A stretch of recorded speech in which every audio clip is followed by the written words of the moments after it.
गुरु परमात्मा परेषु, गुरु परमात्मा परेषु, ऐसा ज्याचा दृढ विश्वासु, ऐसा ज्याचा दृढ विश्वासु, गुरु परमात्मा परेषु, गुरु परमात्मा परेषु.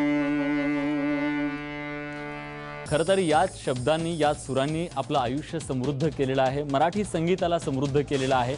आज जनता बँक सहकारी लिमिटेड माझा कट्ट्यावर खास पाहुणे आलेले आहेत. श्रीधर फडके आता आपल्यासोबत आहेत. आपण त्यांच्याशी गप्पा मारणार आहोत या सुरेल कट्ट्यावरती. राजू सर. श्रीधरजी, खरं तर कट्ट्यावर तुमचं स्वागत असं म्हणताना माझ्या मनात असा प्रश्न आला की तुम्ही कधी कट्ट्यावर वगैरे असे गेला होतात का, बसला होतात का? कारण बाबूजींच्या कडक शिस्तीमध्ये तुम्ही वाढलेले असे आहात. शिवाजी पार्टी असल्यामुळे शिवाजी पार्टीच्या कट्ट्यावर बरेच वेळा बसायचो कॉलेजमध्ये. कारण पण मी तुमचा जेव्हा सगळा प्रवास बघतो, मग तुमचं शिक्षण असेल, तुमचं अमेरिकेतलं जाणं असेल आणि त्याच्यानंतरचं तुमचं संगीतातलं रमणं असेल, ते सगळं करताना, तर ह्या सगळ्या प्रवासाच्या बद्दलच्या तुमच्या म्हणजे रंजक आठवणी आम्हाला सगळ्यांनाच जाणून घ्यायच्या आहेत. हे तुमचं संगीताचं जो प्रवास सुरू झाला तो बाबूजींच्याच तालमीत का आणखीनही तुम्ही कोणाकडे शिकत होतात? नाही, मी गाणं तसं शिकलो नाहीच आहे. फॉर्मल शिक्षणच नाही, कधीच नाही घेतलं. परंतु मला आनंदाने सांगावं असं वाटतं की माझ्यात चांगले संस्कार झाले. कारण घरातच गाणं होतं. माझी आई उत्तम गायची, क्लासिकल गायची, सिनेमात तिने पूर्वी हिंदी चित्रपटात गात होती. आणि बाबूजी आमच्या घरी नेहमी गाण्याचं म्हणजे काम सतत चालू असायचं. म्हणजे शिवाजी पार्कच्या घरी जेव्हा मला थोडं थोडं समजायला लागलं तेव्हापासून तर आम्ही शिवाजी पार्कला आलो. आणि अनेक बाबूजींचा पहिला शिवाजी पार्क म्हणजे 59मधला त्याचे आधीपासून बरेच पिक्चर्स त्यांनी केले, परंतु 59मधला त्यांचा 59-60मधला पिक्चर म्हणजे जगाच्या पाठीवर. जगाच्या पाठीवरपासून मग तेव्हा गदिमा तिथे आले, राजा परांजपे यायचे. नंतर बरेचसे चित्रपट झाले हिंदीतले, ज्योती कलश छलके वगैरे गाणी, नरेंद्र शर्मा वगैरे तिथे आले. आणि हे नकळत माझ्या कानावर पडत गेलं. बाबूजी कोणाकडे शिकले होते? बाबूजी शिकले कोल्हापूरला पाद्यभुवांकडे. पाद्यबुवा हे विष्णू दिगंबर पोलस्करांचे शिष्य, ग्वाल्हेर घराणं. आणि नंतर बाबूजींचं जो त्यांच्या आत्मचरित्रात जे अपूर्ण आत्मचरित्र आहे जगाच्या पाठीवर, त्यांचा जो प्रवास झालेला आहे, खडतर प्रवास, तो सगळा खडतर म्हणजे त्यांचे तरुणपण खडतरपणातच गेलं सगळं. त्याच्यात त्यांनी भरपूर जे ऐकलं ते उत्तर प्रदेश, मध्य प्रदेश, राजस्थान इथे सगळीकडे गेले होते कार्यक्रमासाठी. तर भरपूर ऐकायला मिळालं त्यांना. आणि त्यांनी त्यांच्या आत्मचरित्रात लिहून ठेवलं की गाणं त्यांनी एकलव्यासारखं त्यांचा अभ्यास केला. ते म्हणजे पहिले बालगंधर्व, दुसऱ्या हिराबाई बडोदेकर आणि सैगल, के.एल. सैगल. नाही, पण तुम्हाला म्हणजे घरामध्ये आई आणि वडील दोघे इतके मोठे गायक असताना, म्हणजे सुधीर फडके आणखीन ललिताबाई, तुम्हाला याच्यासाठी घरातनं कधी दबाव नाही आला की तूही शिकलं पाहिजेस, किंवा तुम्हाला असं वाटलं नाही का की आपण फॉर्मल गाण्याचं शिक्षण घेतलं पाहिजे? दबाव याच्यासाठी आला की अभ्यास करा आधी शाळेत याचा दबाव होता. आणि ते चांगलं होतं. मला असं वाटतं की बाबूजींना शिकायचं होतं, त्यांना इंजिनियर व्हायचं होतं. परिस्थितीमुळे त्यांना होता नाही आलं. तर निदान आपल्या मुलांनी शिकावं. आणि त्यांना ही जी चित्रपटसृष्टी जी आहे ती काय एवढे असं नाही आहे की आपल्याला ते सगळं झगमगाट दिसतो तिथे, पण त्याच्या मागचं काय खरं नसतं. त्यामुळे आपल्या मुलांनी शिकावं, आपल्या पायावर उभं राहावं आणि मग त्याला जे योग्य वाटेल ते करावं. आणि माझ्या आईने तसंच मला सांगितलं होतं. त्यामुळे ते मला असं बरं वाटतं की शिकायला. नाही, पण तुम्ही शिकत म्हणजे गात गात शिकू शकला असतात ना? नाही हो. का नाही? म्हणजे मला तशी आवडही नव्हती गाण्याची. शाळेत जर मला कोणी सांगितलं की जर गाणं म्हण रे, मग म्हटलं मला येत नाही हो. बाई म्हणायच्या शाळेतल्या, अरे तुझे वडील गातात, आई गाते, तू काय नाही गातो? मला खरंच येत नाही आणि मला लाज वाटायची. परंतु म्हणजे लाज वाटायची म्हणजे गाणं म्हणायची लाज वाटायची का येत नाहीची लाज? गाणं म्हणायचीच लाज वाटायची पहिले. परंतु बाबूजीने एक चित्रपट काढला, हा माझा मार्ग ऐकायला. त्याच्यात एक गाणं होतं लहान मुलांचं, उठा राष्ट्रवीर हो. त्याच्यात मला कोर्समध्ये गायला घेतलं होतं त्यावेळेला. अच्छा. आणि मग हळूहळू त्याची मला कॉलेजमध्ये जास्त आवड. आणि मी घरात आमच्या हार्मोनियम असल्यामुळे पेटी वाजवायची मला आवड निर्माण झाली. आपण आणि मग ती हळूहळू मग कुठलं तरी हिंदी पिक्चर मधलं मला अजून आठवलं, मधुबन में राधिका नाचे रे, हे गाणं मी आपला वाजवायचा प्रयत्न करायचो. ते काय येत काहीच नव्हतं. परंतु तशी आवड निर्माण झाली आणि कॉलेजमध्ये मला बाबूजी कधी कधी रेकॉर्डिंगला घेऊन जायला लागले आणि त्याचा मला खूप उपयोग झाला असं वाटतं. ते सगळं म्युझिशियन्स, गायक, त्या मोठ्या मोठ्या रूम्स, हे त्याचं एक नकळत काहीतरी होतातच. तुमचं शिक्षण जे झालं, तुमचं शिक्षण काय झालं ते बऱ्याच जणांना इथं माहिती नसेल. मी इथे आधी मुंबईत MSc केलं फिजिक्स इलेक्ट्रॉनिक्समध्ये आणि मग अमेरिकेत कम्प्युटर सायन्समध्ये MS केलं. कोणत्या साली? 75. अरे तुम्ही म्हणजे गेट्सच्या म्हणजे बिल गेट्सच्या बरोबर वगैरे त्या काळामध्ये कॉम्प्युटरच्या बद्दल आस्था असलेली त्यावेळेला कम्प्युटर तसा असं वाटतं, पण तसे होते आपल्याकडे IIT मध्ये होते कम्प्युटर सायन्स वगैरे होतं. तुम्ही तिथं केलं काय म्हणजे अमेरिकेत? MS केलं मी. हां, म्हणजे काम काय केलं तिथं? ते प्रोग्रामिंग त्यावेळेच्या लँग्वेजेस होते, म्हणजे फोर्ट्रॉन आणि PL1. ते कशासाठी वापरायचे? तिथे सगळे पूर्वी मेन फ्रेम कम्प्युटर्स असायचे ना. त्यावेळेला PCs वगैरे काहीच नव्हते, मिडीज देखील नव्हते. त्यावेळेला PDP-8 म्हणून डेकचा आला होता आणि सगळे IBMचेच मशीन्स होते आणि आपल्याकडे भारतामध्ये IBMची 1460, 1401 आणि ICL म्हणून एक ब्रिटिश कंपनी होती, त्यांची मशीन्स होती. पण मग तुम्ही तिथं म्हणजे मी असं म्हणेन की तुम्ही त्यावेळेला अमेरिकेतल्या आधुनिक तंत्रज्ञानाच्या बरोबर होतात आणि भारताच्या खूप पुढे होतात. भारतामध्ये त्यावेळेला प्रचलित जे काही त्या क्षेत्रामध्ये होतं त्याच्या, तर तुम्हाला ते सोडून भारतात आल्याच्या बद्दल कधी वाईट वाटलं? नाही, मला परतच यायचं होतं. इथे येऊनच आपल्या देशासाठी काहीतरी करावं अशी माझी इच्छा होती. बरोबर. तुम्ही आल्यानंतर मग मी एक 4-5 महिन्यात मला जॉब मिळाला, नोकरी मिळाली एअर इंडियामध्ये. तिथे मी प्रोग्रामर ॲनालिस्ट म्हणून लागलो आणि हळूहळू शिक्षण आपलं कम्प्युटरचा अनुभव यायला लागला. तुमच्या कॉम्प्युटरच्या अनुभवाचा तुमच्या संगीताच्या क्षेत्रामध्ये तुम्हाला काही उपयोग झाला? थोडाफार झाला. म्हणजे उपयोग झाला म्हणजे कम्प्युटरमध्ये जे आपण प्रोग्राम करतो तुम्हाला लॉजिक डेव्हलप करायला लागतं, अल्गोरिदम्स डेव्हलप करायला लागतात. गाण्यामध्ये तसं असतं. एखाद्या गाण्याला जे चाल बांधतात त्याला एक लॉजिक असतं ना, ते लॉजिकप्रमाणेच तुम्हाला चाल बांधायला लागते. त्याचा नकळत किंवा कळत म्हणा की सॉफ्टवेअर लिहिलं आहे, काही प्रोग्राम लिहिलेला आहे, ते तो अगदी बरोबर पहिल्यापासून त्या वेगळ्या ह्याच्यात आपण जातो, आयट्रेशन्स होतात, हे होतात, ते होतात. तर ते त्याचप्रमाणे गाण्यामध्ये देखील आपण करत असतो. लॉजिक काय कसं केलं की गाणं छान व्हावं. आणि मला गाणं करताना जेव्हा मी चालू बांधायला लागलो तर मला बाबूजीने एक छान कानमंत्र दिला होता की गाण्याचा मुखडा, चालीचा मुखडा हा अतिशय आकर्षक असला पाहिजे. पहिल्यांदा आपण ऐकतो काय तो मुखडा, ध्रुवपद, ते आकर्षक असलं पाहिजे. आणि अंतरा झाल्यानंतर, कडवं संपल्यानंतर जेव्हा आपण मुखड्याकडे येतो ते अत्यंत लॉजिकली यायला पाहिजे. अच्छा, ते वर्तुळ पूर्ण झालं. नाही, पण एअर इंडियामध्ये डेटा अनालिस्ट म्हणून काम करणारे, प्रोग्रामर अनालिस्ट म्हणून काम करणारे श्रीधर फडके मग ह्या संगीताच्या दुनियेमध्ये त्यांचा प्रवास म्हणजे प्रवेश कसा झाला? हां, मी ते सांगतो. मी तिथे अमेरिकेत असताना मी बऱ्याच वेळा सांगितले, तिथनं मी जायच्या आधी मी आणि माझ्या एका मित्रांनी म्हणून इथे दूरदर्शनवर कार्यक्रम केला होता, युवा दर्शनमध्ये. आणि नंतर एक राणी वर्माची आम्ही EP देखील काढली होती 4 गाण्यांची. आणि मग तिथे जेव्हा मी अमेरिकेत गेलो तर तिथे शिकत असताना मालतीबाई दांडेकर आणि काकासाहेब दांडेकर कॅमलिनचे ते आले होते. ते मालतीबाई मला म्हणाले, अरे तू चाली वगैरे लावतोस असं मला कळलं. तर माझ्याकडे हरिपाठाचं. तुम्ही चाली कशाला लावायचा? तुम्ही तर संगीतामध्ये नव्हताच कुठं. त्यावेळेला मी म्हटलं ना 73 साली जेव्हा मी पहिल्यांदा 72-73 मध्ये तेव्हा मला चाली आवड निर्माण झाली ना. अच्छा. हो.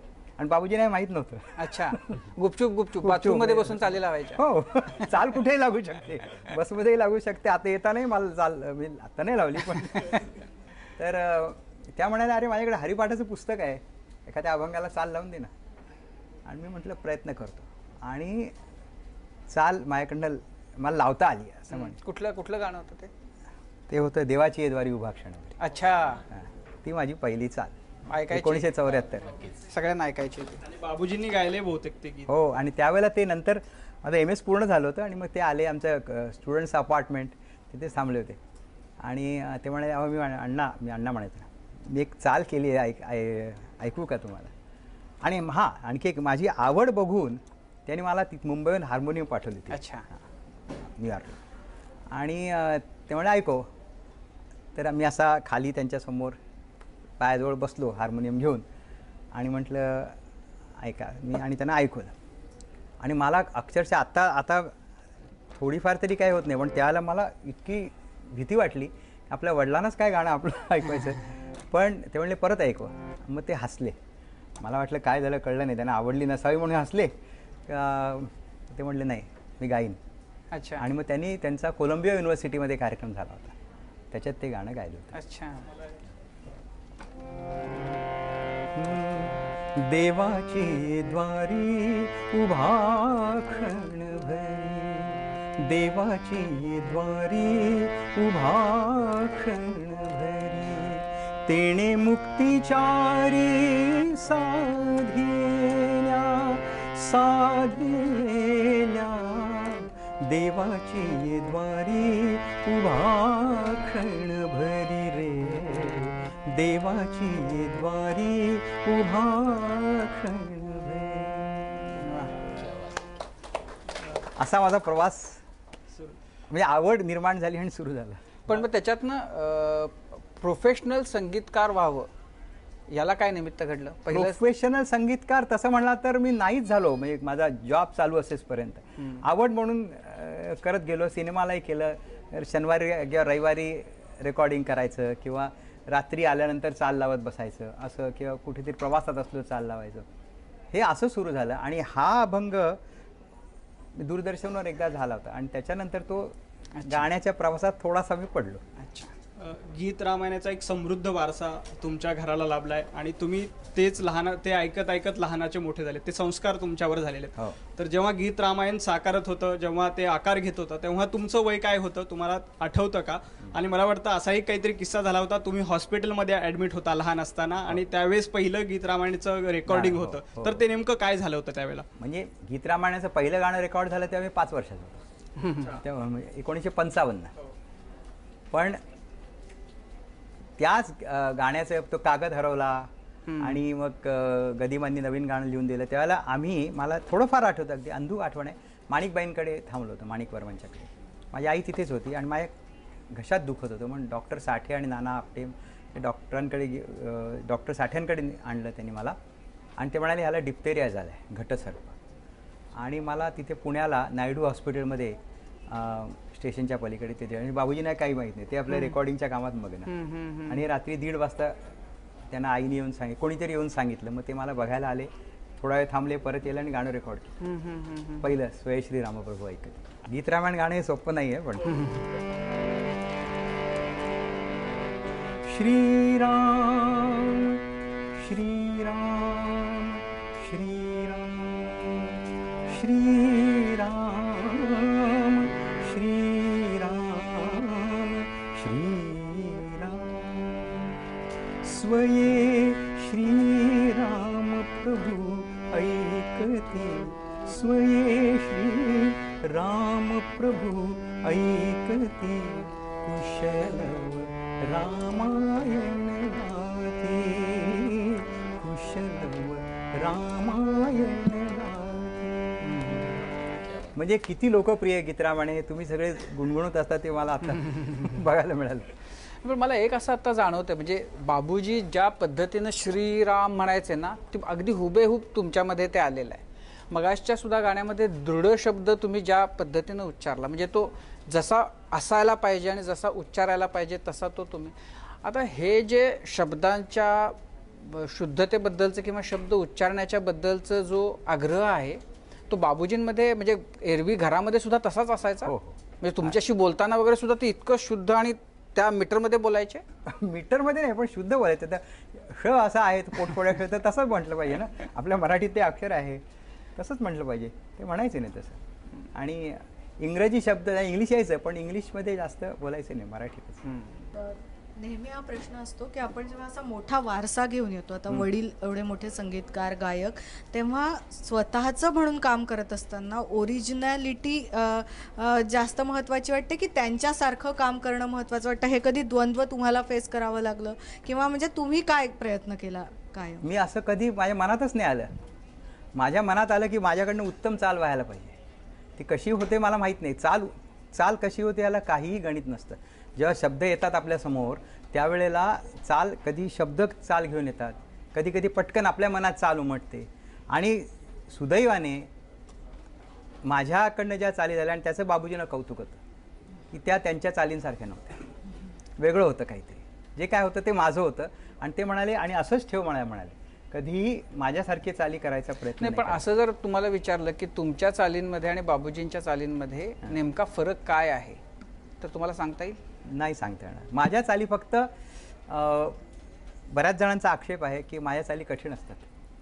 मी आशाबाई तेच म्हणाल्या, बाबूजी तेच सांगायचे की कठीण असतात. एकदा मला म्हणायचं सगळी गाणी तुझी लताबाई आणि आशाबाई गाणार आहेत. म्हटलं नाही, पण माझ्या मनात त्याच चाली येतात, तसंच येतं, त्याला काय करायचं.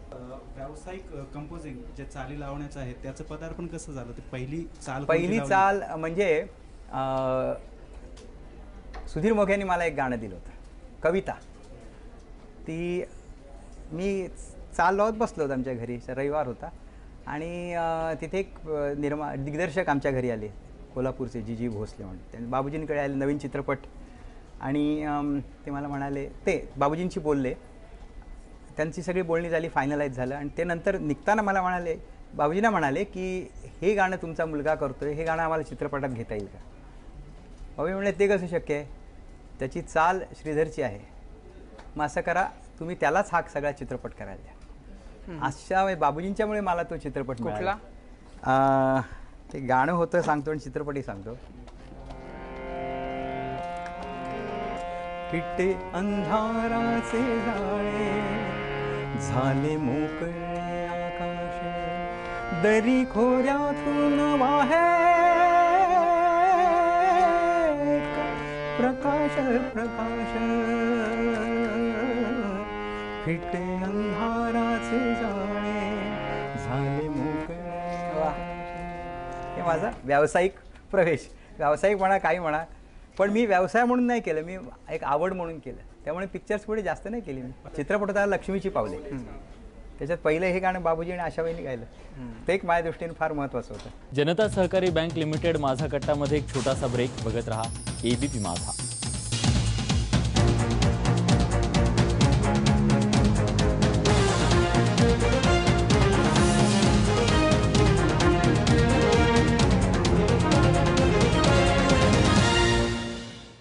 ब्रेकनंतर तुमचं पुन्हा एकदा स्वागत. आपण बघतोय जनता सहकारी बँक लिमिटेड माझा कट्टा. आता आपल्यासोबत श्रीधर फडके आहेत, आपण त्यांच्याशी गप्पा मारतो. नाही, पण असं होत असेल ना की एखादं गाणं होत असताना की आपल्याला वाटतं ते इथंपर्यंत जाईल आणि प्रत्यक्षामध्ये ते खूप वर गेलं आपल्या अपेक्षेपेक्षा, किंवा एखादं गाणं आपल्यालाच एखादी चाल आवडती, एखादं गाणं खूप आवडतं आणि प्रत्यक्षामध्ये त्याला जसा लोकाश्रय किंवा काय जे मिळायला पाहिजे तसा तो मिळत नाही. मग अशा वेळेला काय असते? त्यावेळेला वाईट वाटतं की समजा असं मला वाटलं की हे गाणं खरंच आवडेल लोकांना, पण तेवढं आवडत नाही किंवा लोकप्रिय होत नाही. फिटे अंधाराचं जाळ इतकं पॉप्युलर होईल असं तुम्हाला त्यावेळेला वाटलं होतं? नाही, बिलकुल नाही. मला प्रयोग करायला आवडतात, वेगवेगळे प्रयोग, वेगवेगळ्या तालात चाली बांधायच्या. तर एकदा असं म्हटलं की अभंग, आपण सगळे अभंग जे असतात ते साधारणतः त्याचा जो ठेका असतो भजनी ठेका असतो, पण म्हटलं आपण एकतालात चाल करूया. तर तो एकताल मी 12 मात्रांचा असा, तर तो मी केला, एक चाल लावली आणि तो अभंग लोकप्रिय झाला. कुठला होता? ओंकार स्वरूपा सद्गुरु समर्था, अनाथांच्या नाथा तुझं नमो, तुझं नमो, तुझं नमो, तुझं नमो. बाबूजींच्या बद्दल लताबाईंनी एक आठवण सांगितली होती की आशाबाईंना गाणं येतं किंवा त्या इतक्या सुंदर गाऊ शकतात हे बाबूजींमुळे आम्हाला कळलेलं होतं. तर बाबूजी असे काही चूजी होते का की आपण म्युझिक दिलेलं गाणं हे कोण गाईल याबद्दल? हो, काय झालं, आशाबाई कशा गायला आल्या त्यांच्याकडे हे मी थोडक्यात सांगतो. त्या माझ्या आईमुळे आल्या. म्हणजे माझी आई पूर्वी सिनेमात, हिंदी चित्रपटात बरीच गायली आहे. माझ्या जन्माच्या वेळेला, म्हणजे माझा जन्म व्हायचा होता, तर ती ट्रेनमधनं मालाडहून, त्या पूर्वी बॉम्बे टॉकीज, फिल्मिस्तान वगैरे ते मालाडला होते, ते बॉम्बे टॉकीज मी ती गायची. तर ती तिथनं येत होती आणि अंधेरी स्टेशनवर आशाबाई चढल्या लोकलमध्ये, सगळे 3rd क्लासमध्ये त्यावेळी. आणि माझ्या आईसमोर बसल्या आणि मला आईला म्हणाल्या की ललिताबाई मी आशा लताची बहीण. आई म्हणाली हो मला माहिती आहे. त्या म्हणाल्या की तुम्ही फडके साहेबांना सांगाल का गाण्यासंदर्भात, कारण आशाबाईंचाही हा स्ट्रगलिंग तो त्यांचा स्ट्रगल पिरियड होता तो. आई म्हणे नक्की सांगते. आणि मग त्यावेळेला आई आणि बाबू आमचे पुण्याला राहायचे, तर तिने सांगितलं की तुम्ही आशाबाईंना बोलवा, आता मी काही गाऊ शकणार नाही. तर म्हणून बाबूजींनी आशाबाईंना बोलवलं. मग आशाबाई आल्या आणि तिथे त्यांचं पहिलं गाणं झालं. आणि नंतर बाबूजींनी लिहून ठेवलेलं आहे की अनेक गाणी आशाबाईंचीच त्यांनी रेकॉर्ड केली. मग त्यांची अनेक गाणी आधी लताबाई भरपूर गायच्या, नंतर आशाबाई गायला लागल्या. की आशाबाईंचा आवाज आहे की त्यांना जसं हवं आहे ना तसं आशाबाईंकडनं यायचं, हे जे तुम्ही मगाशी सांगितलं तसं. आणि बाबूजींचा हट्ट असायचा की जी मी चाल बांधलेली आहे त्याच्यासारखंच यायला. आणि आशाबाईंनी म्हटलेलं आहे की फडकेसाहेब जेव्हा गायचे ते मी नुसतं त्यांचं गाणं ऐकायचे नाही, ते आत्मसात करायचे नाही, त्यांच्या हालचाली देखील आत्मसात करायचे. म्हणजे ते गात असताना तो हात असा आला तर थकले रे नंदला आला, हे सगळं आलं की फडकेसाहेबांचं गाणं येतं. मगाशी तुम्ही सांगितलं बाबूजींनी की त्यांचा शब्दावर भर असायचा. तर स्वयंवर झाले सीतेचे या गाण्यामध्ये ते फुल लागले हळू फुल पुळू गाली लज्जेचे, तर त्यांनी गाली शब्द नाही वापरला, ग्वाली लज्जेचे शब्द वापरला आणि ते लोकांना खूप भावलं. तर अशा म्हणजे हे का केलं त्यांनी? आणि ते कारण त्यावेळेला सीतेच्या मनातल्या ज्या काय भावना असतील त्या कशा व्यक्त होतील? सीतेला झालेला आनंद ती काय उघडपणे सांगू शकणार नाही, ते वर्णन चाललेलं आहे. तर ते गाली म्हटल्यामुळे तो जो आनंद तिने कसा व्यक्त केला असेल लोकांना ते खूप आवडलं आणि ते ऐकायला मिळेल आम्हाला तेवढं. श्रीरामाने सहज उचलिले धनु शंकराचे, पूर्ण जाहले जनक नृपाच्या हेतू अंतरीचे, फुलू लागले फूल हळूहळू ग्वाली लजेचे. ते ग्वा पेल्यामुळे ती गंमत आली ना. तर तसं एक मोठं काम बऱ्याच जणांना जे जाणतो तुमच्या नावाशी जोडलेलं ते म्हणजे गीतरामायण इतकंच महत्त्वाचं, ते म्हणजे ऋतू हिरवा. हो, कारण त्यांना जसे गदिमा मिळाले तसं तुम्हाला बहुतांश मला वाटतं शांताबाई जास्त आहेत आणि कविता. तर आणि फिटे अंतराळी सुधीर मोघेंची मूळ कविता ती गेय होती म्हणून तुम्ही गायलीत पण. तर हे कवितेला चाली लावणं ते हुडकणं त्यासाठी तुम्हाला काव्यामध्ये पण रस असावा लागतो, तो तुम्हाला होतात का? आणि या कविता हुडकल्या कशा? आणि त्यात आशाबाईंना तुम्ही घेतलं. हृदयनाथ मंगेशकर आणि श्रीधर फडके असे दोनच असतील मराठीतले संगीतकार की ज्यांनी खूप साऱ्या कविता ज्या अदरवाईज कोणी वाचल्या नसता कदाचित, पण त्या केवळ तुम्ही संगीत लावलं, चाल लावलीत म्हणून त्या कविता म्हणून पण मोठ्या ठरल्या. काय होतं की बरीचशी आमच्याकडे गाणी यायची बाबूजींकडे इतर कवींची, तर त्याच्यातनं मला वाचायला मिळाली. परंतु जेव्हा मी नंतर विचार करायला लागलो आणि मी असं म्हटलं की आपल्याला, आणि हे देखील मुद्दाम करायचं म्हणून केलं नाही, नवीन विषय कुठला मिळाला तर माझे एक पुण्याचे एक मित्र होते अजित सोमण म्हणून, आता नाही आहेत ते, तर त्यांनी मला एक अनिल कांबळेंची कविता दिली. ती गझल होती आणि ती गझल इतकी म्हणजे अशी प्रभावी होती की वाईट व्यवसायाला लहान मुलींना लावतात त्या मुलींचे काय हाल होतात त्याच्यावरची ती कविता गझल होती. आणि मी खरं ती वाचल्यानंतर अस्वस्थ झालो. म्हटलं ह्याला आपल्याला आणि चाल लावता आली पाहिजे असं मी विचार केला. आणि एकदा ती चाल लागली आणि मला असं वाटतं की त्या माझ्या चालीमधनं देखील मी त्या शब्दांना थोडाफार न्याय देऊ शकलो. तर ती अप्रतिम म्हणजे त्या कवींचं हे आहे, त्या कोवळ्या फुलांचा बाजार पाहिला, पैशात भावनेचा व्यापार पाहिला. ते शेवटी म्हणतात, थोडा उजेड जाला मागावयास गेलो, थोडा उजेड जाला मागावयास गेलो, तो सूर्यही जरासा लाचार पाहिला. हे पण कविता आवडते की त्या कवितेमध्ये लपलेली गेयता आवडते? अगोदर काय होतं, मग चाल सुचते, काय होतं? काय आधी कविता आवडते आणि त्यातले मग गेयता मी शोधून काढतो, मिळते की नाही. बरेच वेळ मिळत नाही, पण तू काय काय मग आपण बसवायचं, आपल्या मीटरमध्ये बसते का. आता एक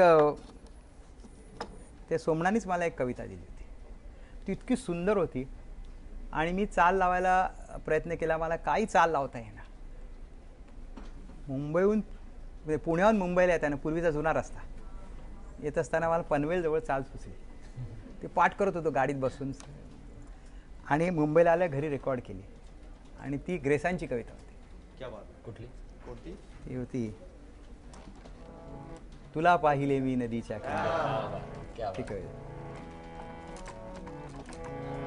तुला पाहिले नदीच्या किनारी तुला पाहिले, नदीच्या किनारी तुझे केस पाठीवरी मोकळे तुला पाहिले, इथे दाट छायातुनी रंग गळतात या वृक्षमाळेतले सावळे तुला ही चाच उष्ण असं मध्येच पनवेल पर्यंत वगैरे हे बघा फडक्यांच्या बाबतीत मध्येच होतं का? कारण ते गीत रामायणाच्या पण बऱ्याचशा गोष्टी असतात की रिक्षातून एका ठिकाणी चालले तेव्हा हात मिळाले होते, त्यांना अचानक ती चाच उरली. तुम्ही पण असंच सांगितलं. हे केवळ फडके पितापुत्रांच्या बाबतीमध्ये होतं का बाकीच्या बाबतीत पण होतं? बाकीच्यांच्या होत असेल ना, मी असं काय रामायणाच्या शब्दांनी सावरकरांच्या डोळ्यात पाणी आलं होतं. काय तो किस्सा होता आणि काय ते शब्द होते? पुण्याचा एक कार्यक्रम होता, मी असा ऐकलं. सावरकरांचा, स्वातंत्र्यवीर सावरकरांचा मृत्युंजय दिन साजरा झाला त्यावेळेला पुण्यामध्ये बाबूजींनी त्यांच्यासमोर सागरा प्राण तळमळला हे गीत म्हटलं. हा 2 वेळा तो समारंभ झाला आणि मग एका दिवशी ते सावरकर त्यांना म्हणाले, स्वातंत्र्यवीर सावरकर त्यांना म्हणाले की हे गाणं तू माझं 2 वेळा म्हणालास पण मला तुझं गीत रामायण ऐकायचं आहे. बाबूजी म्हणाले ठीक आहे. आणि मग गणपतराव नलावड्यांचा सत्कार होणार होता स्वातंत्र्यवीर सावरकरांच्या हस्ते. मग तिथे बाबूजी म्हणाले मी तुम्हाला तिथे येऊन ऐकवतो, मग फक्त विनंती केली की तुम्ही माझ्यासमोर बसून ऐका. आणि पराधीन आहे जगती, अच्छा, त्याने ते म्हणायचं. आणि एक कडवं चालू झालं, बाबूजी गात होते, सावरकर असे लोडाला टेकून बसले होते म्हणे आणि ऐकत होते डोळे मिटून. एका कडव्यानंतर बाबूजींनी त्यांच्याकडे बघितलं तर त्यांच्या डोळ्यातून अश्रू येत होते स्वातंत्र्यवीरांच्या. बाबूजी म्हणाले मला काही कळेना काय काय करावं. गाणं पूर्ण झालं, ते उठले, त्यांच्या पाया पडले. स्वातंत्र्यवीरांनी त्यांना असं पाठीवर थाप मारली. ते म्हणजे कौतुक कोणाचं करू, तुझं करू का माडगुळकरांचं. पण बाबूजींनी दिले त्यांच्या का अश्रू का आले असतील तर त्याचंही कारण दिलेलं आहे. ते कडवं होतं, नको आसू ढाळू आता पूस लोचनास, तुझा आणि माझा आहे वेगळा प्रवास, अयोध्येत हो तू राजा रंक मी वनीचा. ही तिसरी ओळ झाली आणि त्यांच्या डोळ्यातनं अश्रू आली, त्यांनी बघितलं. तर बाबूजींनी दिलं आहे की का असं झालं असेल त्यांना, की ज्यांनी आयुष्यभर म्हणजे केवळ देशासाठी म्हणून कष्ट केले, जन्मठेप झाली, परिश्रम, पण त्यांना स्वातंत्र्य मिळाल्यानंतर काय झालं, शेवटी वनवासच भोगायला लागला. दैव जात दुःखे भरता, दैव जात दुःखे भरता, दोष ना कुणाचा, पराधीन आहे जगती पुत्र मानवाचा, दोष ना कुणाचा, नको आसुढा आता पूस लोचनास, तुझा आणि माझा आहे वेगळा प्रवास, अयोध्येत हो तू राजा रंक मी वनीचा, पराधीन आहे जगती पुत्र मानवाचा, दोष ना कुणाचा. माडगुळकरांच्या गीताला कधी चाल लावण्याची तुम्हाला संधी मिळाली आहे? एकदा मिळाली होती. अच्छा, हां. कोणतं? ते गेल्यानंतर ते 77मध्ये त्यांचं निधन झालं गदिमांचं. आणि 78मध्ये त्यांच्या पहिल्या स्मृतिदिनी दूरदर्शनने एक कार्यक्रम केला होता, कोवळे काव्य इथे जन्मते. त्यांची अप्रकाशित गीते तो त्यांनी मला स्वरबद्ध करायला सांगितलं होतं. तर त्याच्यात 5-6 गाणी होती त्यांची, त्याला चाली लावल्या होत्या आणि खूप खूप सुंदर. म्हणजे आता गदिमांचे शब्द म्हणजे काय, त्यातलं मी आता ते पण त्यातलं एक त्यांचं गाणं म्हणजे कसं चित्रमय असायचं. कविता, त्यांची एक कविता होती त्याच्यात, मी पाहिले कितीदा तीरावरी बसून, ते दृश्य ओळखीचे का वाटते नवीन, तू संगती म्हणून. आणि शेवटी लिहिलंय त्यांनी, जो कलकलाट होता मी झाकलेचं कान, ते शब्द पाखरांचे झाले समूह गाणं. हा बघा चित्र दिसायला लागतं, हे गदिमांचं वैशिष्ट्य. तुम्ही भक्तिगीतं जितक्या छान पद्धतीने पोहोचवता तितक्याच छान पद्धतीने तुम्ही भावगीतं देखील पोहोचवता. मला तुमचं एक गाणं आठवतंय, मी थेट फरमाईश करतोय. वारा लबाडा आहे हे गाणं तुम्ही केलं होतं, तुम्ही ऐकवावं आणि त्याचा किस्सा सांगावा, कारण त्यामध्ये तुम्ही दिसता पण त्या व्हिडिओमध्ये. काय अनुभव होता शूटिंग मागचा तोही सांगा, कसं वाटलं होतं? वारा लबाड हे लिहिले शिरीष गोपाळ देशपांडेंनी आणि त्याच्यातली जी भाषा आहे ती वऱ्हाडी भाषा आहे. आणि वऱ्हाडी भाषेत देखील एक गंमत असते, मराठीच आपली पण ते येऊन राहिलोय, करून राहिलोय, जाऊन राहिलोय, अशी ती भाषा, बोली भाषा त्यांची म्हणा. तर त्याच्यात त्यांनी मला ती कविता दिली होती. तर चाल लावली आणि लपत छपत सन सन करत अनगुण गुणत गुणगुण गुणत वारा वारा वारा वारा लबाड आहे टाळ्या, वारा लबाड आहे झाडात आड आहे, गिल्ला करून पाने सांगून राहिली की, गिल्ला करून पाने सांगून राहिली की, उघडे उघडे उघडे उघडे कवाड आहे, वारा लबाड आहे वारा. फारच अवघड गाणं आहे. म्हणजे वाऱ्याला लबाड म्हणताना इतकं अवघडपणानं म्हणायला. जनता सहकारी बँक लिमिटेड माझा कट्टामध्ये एक छोटासा ब्रेक. बघत रहा एबीपी माझा.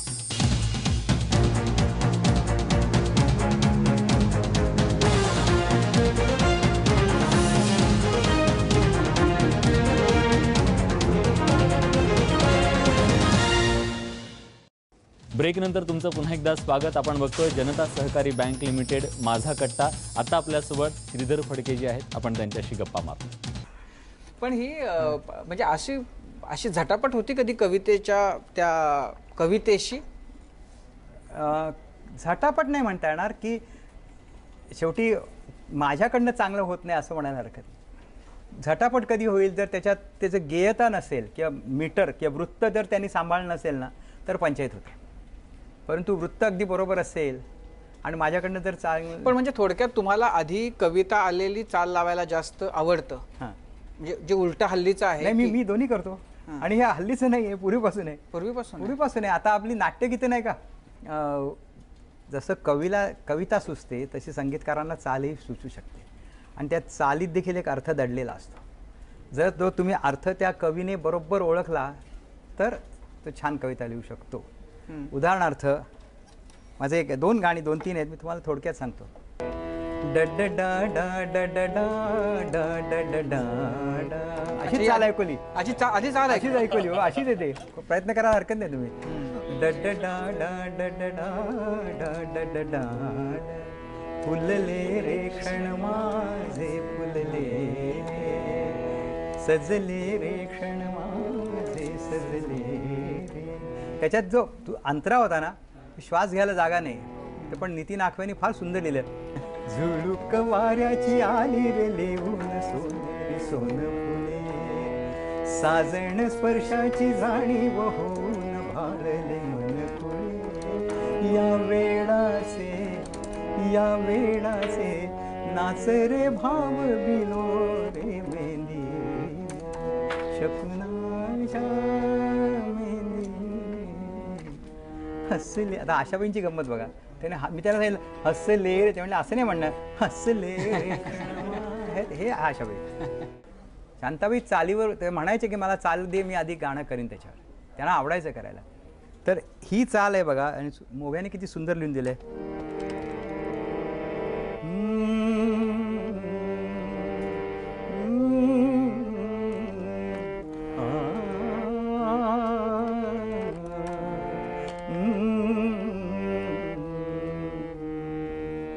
सांजे गोकुळे सावळी सावळी सावळ्याची जणू सावळी. असे हे मोघे आखवे शांताबाईंचं एक. आणि तुम्हाला गंमत सांगतो, किती पटकन करायचं बघा आणि चाल कुठे सुचू शकते. एक माझं गाणं आहे त्यातली चाल मला दादर स्टेशनला सुचली. आता काय, मी ट्रेनमधनं उतरलो, लोकलमधनं उतरलो आणि मला चाल सुचली होती. आणि ती माझ्या मित्रांना सांगितलं, ते म्हणले शांताबाई ऐकू. आणि शांताबाईंचं बघा म्हणजे कशी चालीवर गाणं लिहिणं ह्याचे म्हणजे ते नुसतं मीटर ओळखणं नाही, त्या तुमची प्रतिभा देखील लागते, महत्त्वाची असते. त्यांनी काय केलं, डडडा डडडा ही चाल सांगितली. घनराणी घनराणी घनराणी साजणा हे त्यांनी 4 मिनिटात दिलं मला. शांताबाई. पण असं म्हणजे मला तर वाटतं संगीतकारांचं असं होत असेल ना, कधीतरी बायको बरोबर वगैरे आता तुम्ही गेलाय कुठेतरी बसलाय आणि अरे थांबा मला चाल सुचली. होतं ना, होतं का? हो नक्की नक्की. पण मग ती चाल सुचल्यानंतर मग पुढे करता काय, डोक्यात ठेवायची का लिहून काढायची नोटेशन्स? पुढे मी डोक्यात ठेवायचो, नंतर नोटेशनही लिहायला लागायचं. समजा आता आपल्याकडे काहीच नसेल कागद पेन, त्याला तर काय करणार, लिहायचं. पण आता काय, ते मोबाईल आहे ना, मोबाईल मी पटकन रेकॉर्ड करतो. श्रीधरजी, आपण जर पाहिलं तुमची गाणी बरीच, सगळी गाणी जवळपास जुनी गाणी आहेत ती शब्दप्रधान गाणी. हो. आत्ताच्या नवीन गाण्यांमध्ये ट्रॅक म्युझिकवर जास्त, ठेक्यावर जास्त भर दिला जातो. त्याच्यामुळे कुठेतरी गाण्यांमधला गोडवा किंवा ते लक्षात राहत नाही असं वाटतं का तुम्हाला? ती कुठेतरी काही काही आत्ताची गाणी चांगली आहेत असं नाही म्हणणार, पण आता मला असं वाटतं की पूर्वीचं रेकॉर्डिंग कसं असायचं, शब्दांना जास्त महत्त्व दिलं जायचं. त्यामुळे शब्द आपल्याला ऐकू यायचे, जो ताल चाललेला असेल, रिदम चालू असेल, तो थोडासा कमी ठेवायचे. आत्ताचं रेकॉर्डिंगची टेक्निक असं आहे की शब्द आणि ताल, रिदम हे सगळं एकाच लेवलला जवळजवळ ठेवतात. त्यामुळे मला असं वाटतं, काही काहींना ते पटत असेल की त्यामुळे तुम्हाला शब्द ऐकू येत नाही. तुम्ही हल्ली ते सगळे रिदमची गाणी असतात ना, सगळे नाचण्यासाठी असतात बरीचशी गाणी, त्यामुळे तसं होतं. परंतु आत्ताची काही काही गाणी खरंच चांगली आहेत की ज्याच्यात चाल चांगली आहे, काही शब्द देखील चांगले आहेत. नव्या पिढीमधला असा कोणता संगीतकार किंवा गायक तुम्हाला भावलेला, जे ज्या पद्धतीने तुम्ही आता गाण्याचं त्यातल्या भावाचं वर्णन केलेलं आहे, तसा एखादा भावलेला संगीतकार? नवीन संगीतकारांकडे कौशल इनामदार, तो म्हणजे कविता छान निवडतो आणि हे करतो. भावगीतं त्याची बरीच आहेत आणि सिनेमातल्यातली बरेच आहेत. अजय अतुल आहेत, सलील कुलकर्णी आहेत, त्यांची वेगवेगळ्या प्रकारची गाणी येतात ना. तुम्ही रियालिटी शोजबद्दल बोललात. रियालिटी शोजमध्ये अनेक स्टार एका रात्रीत तयार होतात, पुन्हा ते जातात. ह्या सगळ्या लहान मुलांकडे बघितल्यानंतर तुम्हाला काय वाटतं? वाईट वाटतं, कारण एकदा रियालिटी शोमध्ये आल्यानंतर त्यांना असं वाटतं की आपण आता लहान असतात, त्यामुळे त्यांना कल्पना नसते की आता झगमगाट चालू झालेला आहे. आणि मग त्यांचे पालक, मी सगळ्यांना दोष देणार नाही, पण काही पालक त्यांना कार्यक्रम करायला लावतात. कार्यक्रम करायला लागलं की त्यांची जागरणं चालू होतात आणि त्यांच्या गळ्यावर परिणाम होतो. कारण तुम्ही जर 1.5 2 तास जर गात राहिलात, काही पट्ट्या, गाण्यांच्या पट्ट्या उंच असतात, तशी गाणी गायला लहान वयात तर तुमच्या गळ्यावर परिणाम होणारच. माझी अशी विनंती आहे की त्यांनी चांगला अभ्यास करावा, रियाज करावा, भरपूर क्लासिकलचा रियाज करावा आणि मग त्यांनी आपल्या मुलांना जर पुढे आणलं तर जास्त बरं होईल. मगाशी एक तो प्रश्नात मी सांगता थोडं विषयांतर झालं. मला सामाजिक विषयांवर चाली करायला, ज्या कविता असतात त्यांना चाली करायला खूप आवडतं. एक मी कविता तुम्हाला ऐकवतो, ती कुसुमाग्रजांची आहे आणि वाचत असताना मला असं ते पुस्तक मिळालं असं, आणि त्यात वाचताना ती मला मिळाली. लिलाव 1934 मध्ये लिहिलेली कविता आहे शेतकऱ्यांच्या प्रश्नावर. मग शेतकऱ्यांना सावकार कसा लुबाडतो आणि घर धुवून नेतो, त्या कवितेला चाल लावा असं मला वाटलं आणि मी अस्वस्थ झालो. खरं चाल लावली आणि चाल लावल्यानंतर मला असं वाटलं की ह्याच्यात आणखी 4 ओळी तरी पहिल्या पाहिजेत. तर कोणाकडून लिहून घेणार? ही कधीची गोष्ट आहे? ही आत्ता 3 वर्षापूर्वी. बरं. 1911-12 4 वर्षापूर्वी. म्हणून मी गुरु ठाकूरांना विचारलं. त्यांनी ते पुस्तक आणलं, विशाखा काव्यसंग्रहात आहे ते. हां. आणि मला दुसऱ्या दिवशी फोनवर सांगितलं की मी लिहिलेली आहे, वाचून दाखवू का? आणि त्या देखील मूळ कवितेला धरून जाणाऱ्या त्यांच्या त्या 4 ओळी होत्या. म्हणजे त्यांनी लिहिले बघा किती योग्य. तो मी ते छान सुंदर असं नाही म्हणणार, का हा प्रसंगच तसा नाही आहे. आधी त्यांच्या 4 ओळी म्हणतो. लुटून गेले पण साऱ्या कणसामधले मोती, कुणास मागील न्याय बापुळा बडबून झाली छाती, लचके तोडून गेली गिधाडे, ठिबकत राही घाव, घाम गाळुनी बळीराजाच्या नशिबी उरेली नावा. इथे त्या 4 ओळी पूर्ण होता. मग कुसुमाग्रजांची कविता होती. दीन शेतकरी, दीन शेतकरी, उभा दारी कर लावूनी कपाळा, दीन शेतकरी दाबूनी उमाळा, दूतदाराशी पुकारी लिलाव, दूतदाराशी पुकारी लिलावा. शब्द कसले ते, शब्द कसले ते, घणाचेच घाव, दीन शेतकरी, दीन शेतकरी. किती कविता आहे. या चालीनं पण कातर व्हायला होतं, या शब्दांनी आणि चालीनं दोन्हीनी. त्यामुळे आता बोलतोय, परंतु गाणं सादर केल्यानंतर मला 1 मिनिट बोलता येत नाही. मगाशी आपला थोडासा उल्लेख झाला ऋतू हिरवाबद्दल, पण ती सगळी प्रोसेस आम्हाला तुमच्याकडनं ऐकायला आवडेल. त्याची गाण्याचं सिलेक्शन, आशाबाईंचं इन्व्हॉल्वमेंट आणि तुमचं ओव्हरऑल ऋतू हिरवा कसं झालं. काय झालं, गदिमांच्या पहिल्या स्मृतिदिनाला जे म्हटलं ना, अप्रकाशित गीते होती, त्यातलं एक गाणं होतं त्यांनी सुवासिनीसाठी लिहिलं होतं, आणि ते तुलसीदासांच्या एका कवितेचं रूपांतर होतं. ते जाग रघुनंदना कोकिळा बोलते, त्याला मी चाललेलं. आणि ते गाणं त्यावेळेला त्या कार्यक्रमात आरती अंकलीकर आणि देवकी पंडित 10वी आणि 11वीत होत्या, त्या गायल्या होत्या. मग ती भूपाळी होती. मग मला एक जी चाल मी एक लावली होती ती मोघ्याने ऐकवली, आणि त्याच्यावरून त्यांनी ते अजित सोमणांचं जे मी मगाशी उल्लेख केला, ते म्हणे ती चाल ऐकलं आणि ते म्हणाले अरे ह्याच्यावर संध्याकाळची कविता फार चांगली होईल. पण ती चाल मी ते डड करून ती रेकॉर्ड करून दिली कॅसेटवर, आणि मोघ्यानी सांजही गोहळी. आता मी त्यावेळेला मग लताबाईंकडे गेलो. लताबाईंना म्हटलं की प्रत्येक संगीतकाराला वाटतं म्हणजे बऱ्याचशा की आपलं गाणं लताबाईंनी गावं, त्या श्रेष्ठ म्हणजे जगातल्या श्रेष्ठ गायिका. मलाही तसं वाटलं. मी गेलो, ते म्हणाले चांगली श्रीधर, पण आपण असं करूया, आपण पूर्वी काय रेकॉर्ड्स असायच्या त्यावेळेला, कॅसेट्स नुकत्या यायला लागल्या होत्या, ही 1981-82. मग त्या म्हणाल्या की तू आणखी काही गाणी कर.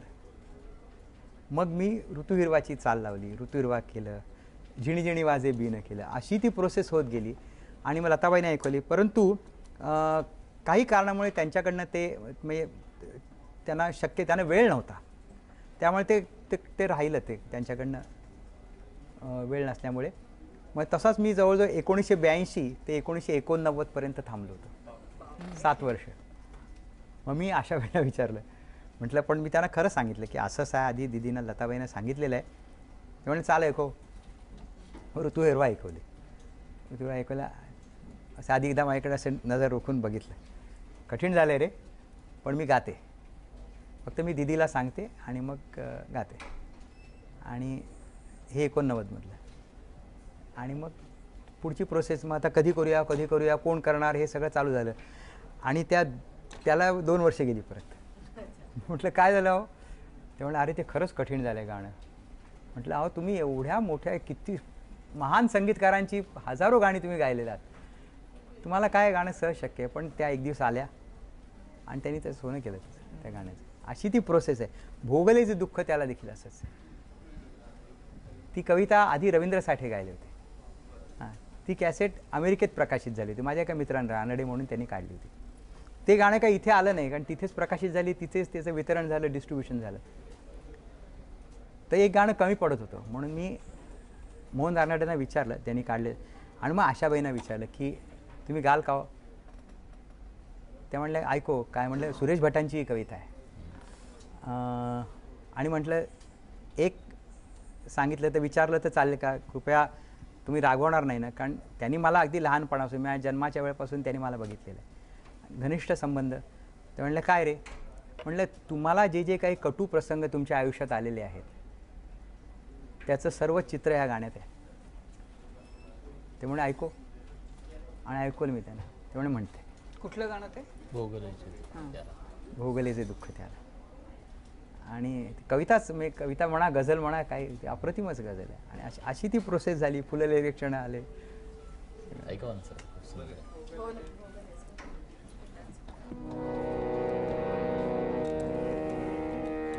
भोगले दुःख त्याला सुख म्हणावे लागले एवढे मी भोगिले की मज हसावे लागले भोगले जे दुःख त्याला. त्यातलं एक कडवं ते इतकं भिडतं. लोक भेटायास आले काढत्या पायास अखेरी कुशल माझे मज पुसावे लागले भोगले जे दुःख त्या. ही ती प्रोसेस आहे. पण म्हणजे असं चांगली फार चाल सुचली आणि नव्या कवीकडे दिली असे प्रसंग आहेत का की ते तुमच्या मनासारखं लिहून झालंच नाही कवीकडनं आणि मग त्याच्याकडनं शेवटी काढून घ्यावी लागली बाबा सोड तू नाद मला इतर कोणाकडनं तरी लिहून घेऊ दे? हो असं झालं. मग ती पण कविता आधी होती. तुम्हाला एक गमत सांगतो. एक कवी होते त्यांच्या 4 ओळी पहिल्या इतक्या सुंदर होत्या. मी म्हटलं चाल लावू याला. आणि पुढच्या नंतर मला काही कळेच ना काय त्यांना काय नेमकं सांगायचं आहे.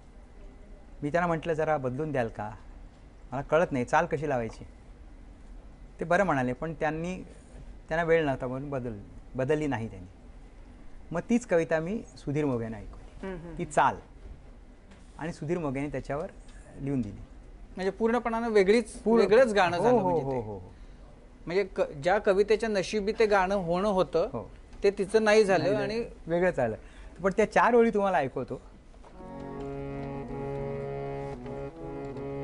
कुठे जातात भेटून कशा होतात ओळखी कुठे जातात भेटून कशा होतात ओळखी आणि आपली माणसे कशी होतात पारखी कशा होतात ओळखी. किती कविता होती इतकी छान होती. मग पुढे त्यांनी काही लिहून दिले नाही. मग मोघ्याने लिहून दिले कोण्या देशीचे पाखरू माझ्या अंगणात आले त्याचे पंख परदेसी परी ओळखीचे डोळे माझ्या अंगणात आले. ती वेगवेगळी प्रोसेस असते. मला नाही आपलं आता खरं तर आपण बऱ्याच म्हणजे वेळ आपल्याला किती आपण गप्पा मारल्या तरी कमी पडेल अशी स्थिती आहे. मला असं वाटतं की आता सध्या तुम्ही सगळ्यात लेटेस्ट जे काही केलं असेल त्याच्याबद्दल सांगितलं आणि त्याच्याबद्दलचं काही जर ऐकवलं त्या ज्यांनी गायले त्यांच्याबद्दल काही सांगून जर आपण कार्यक्रम संपवला तर तो आत्ताच्या प्रसंगाला चांगला होईल. मी आता एक 2-3 पिक्चर्स चित्रपट करतोय. म्हणजे एक आहे पानिपत. ते 3 गाणी झालीत रेकॉर्ड. त्यातलं एक गाणं हिंदी आहे ती रिचा शर्मा गायले आहेत. एक गाणं आहे ते दोघं मिळून गायलेत जसराज जोशी आणि अवधूत गांधी आणि ते मराठी आहे. आणि तिसरंही गाणं मराठी आहे ते सुखविंदर सिंग गायले. छान गायलेत मराठी गायले. परंतु ते आता माझ्याकडे शब्द नाही आहेत त्यामुळे मला म्हणता येणार नाही. पण आत्ताच माझी गुरुपौर्णिमेला एक CD आली डॉक्टर देशमुख म्हणून त्यांनी लिहिलेली गाणी आहेत. त्याच्यात ते सामाजिक विषय अध्यात्म वगैरे अशा सगळ्या आहेत. त्याच्यात बरेच जण गायले. ते वाडकर एक गायलेले आहेत. त्यात एक विषय त्यांनी मांडला आहे तो सदाफुली. सदाफुलीचं जे फूल असतं आपण ते काय असं देवासमोर ठेवतो वगैरे असं काही नाही. ते उगवतं आणि होतं. इतर फुलांसारखं नसतं. त्यांनी सदाफुलीवरच गाणं लिहिलं. ते फार छान लिहिलं आहे. तर ते मी फक्त एक मुखडा म्हणतो.